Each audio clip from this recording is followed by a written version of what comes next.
Hello everyone! Ako nga po pala si Jan. Sa umaga, nagbablog ako. Sa tanghali naman, tindero naman tayo. At sa gabi, poor parents naman tayo. Pag uwi ko nga galing tindahan, ito na agad yung mga inaasikaso ko. Itong mga alaga nating pango. Syempre, kailangan ko muna linisin yung mga kulungan nila. Kailangan kong kiskisin yan. And then, pagkatapos ko sila linisan, itong mga alaga naman nating mga pango, yung papakainin natin. Sa kanila guys, special dog food lang talaga yung pinapakain ko. Minsan bumibili rin ako ng Tetra Pak para sa kanila. At yung pagpapaligo naman sa mga alaga nating mga pango, naka-schedule yan. Kailangan once a week mapaliguan ko sila. Yung kasi yung routine na ginagawa ko talaga weekly. At pagkatapos nga natin silang pakainin, doon naman tayo kay Rabia. Kailangan ko rin kasi linisin yung ventilador na nila. Napansin ko kasi napupuno na rin to ng mga balahibo. Kayo rin ba yung mga electric pan nyo, yung aircon nyo, talaga naman nakakahigop na mga balahibo. Pero dito kasi sa amin, wala kaming aircon. Ventilador lang talaga. Meron talagang naka-assign na ventilador sa mga alaga kong aso. At ito nga rin yung ginagawa kong exercise kapag gabi bago tayo matulog para pagpawisan. Mahalaga kasi na pagpawisan ako para kahit papaano bumaba yung sugar sa aking dugo.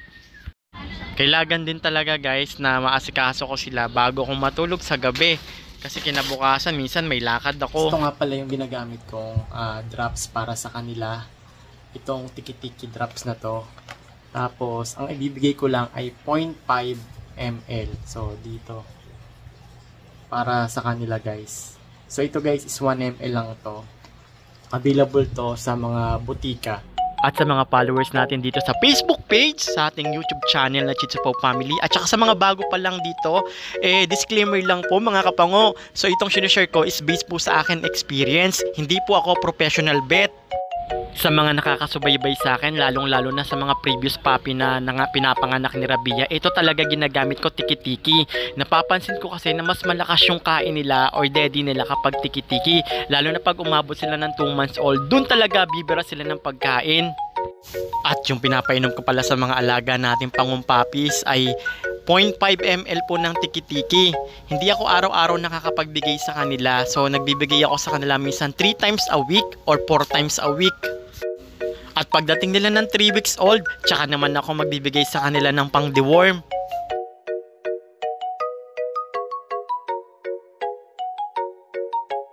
At sa mga magjo-join sa puppy giveaways natin guys, so salamat sa pag-aantay. Onting tiis na lang talaga at malapit na mag 2 months sa mga alaga nating pango. Huwag kayong mag-alala, hindi ko kayo bibiguin. At maraming salamat nga pula sa mga nag-like, share at nagka-follow dito sa aking Facebook page. Lalong-lalo na sa YouTube channel sa mga nagsusubscribe at mga bago nating subscriber. So hanggang dito na lang mga kapango. Sana suportahan nyo pa rin tong aking YouTube channel at ang aking Facebook page na Chitsu Pau Family. Maraming salamat sa inyo guys. Hanggang dito na lang. Bye-bye!